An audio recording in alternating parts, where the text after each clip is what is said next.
Os próximos vídeos serão de calor. Então hoje nós vamos ver dilatação. A dilatação pode ser dilatação linear. Na dilatação linear nós temos o comprimento inicial vezes alfa, essa letra grega, vezes a diferença de temperatura.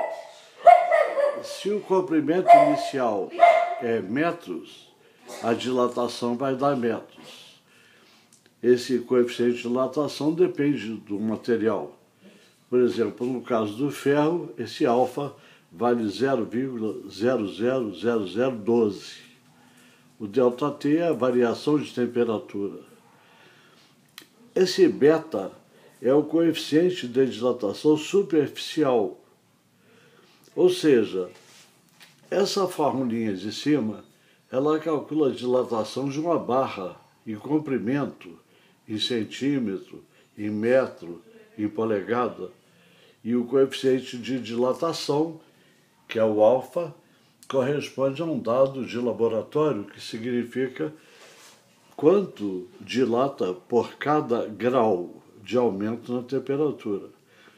Se o LO, comprimento inicial, estiver em metro, a dilatação sai em metro.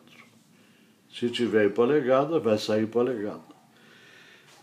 A dilatação superficial tem a superfície inicial, por exemplo, 2 metros quadrados. Esse ΔT é a diferença de temperatura, né, em graus Kelvin ou Celsius, tem que observar a unidade. E o beta é quanto dilata por cada grau de aumento. O gama, que está embaixo, é o coeficiente de dilatação volumétrica. É a dilatação volumétrica, é o volume, VO. Uma caixa, por exemplo, de 2 metros cúbicos. Aqui é o coeficiente de dilatação volumétrico. Quer dizer, o coeficiente de dilatação que, no caso do ferro, por exemplo, é 0,000012 vezes 3. Porque o 0,000012 é o alfa.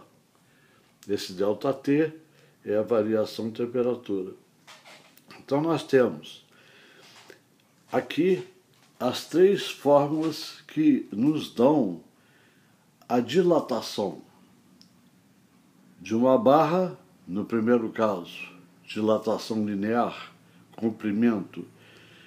No segundo caso, a dilatação de uma placa, de uma chapa. E no terceiro caso, a dilatação no volume. Esse ΔT é normalmente a variação em graus Celsius, que é a mesma coisa que a variação em Kelvin. Uma variação de 10 graus Celsius corresponde à variação de 10 graus Kelvin. Do lado aqui, eu tenho a relação entre os coeficientes. Alfa está para 1, assim como beta está para 2, assim como gama está para 3. Se a gente observar, multiplicar cruzado, beta vale 2 alfa. Esse alfa é o 0,00012 que eu acabei de falar, é o ferro. O beta vai ser 0,000024 e o gama vai ser 0,000036. A relação entre eles é alfa está para 1, assim como beta está para 2, assim como gama está para 3.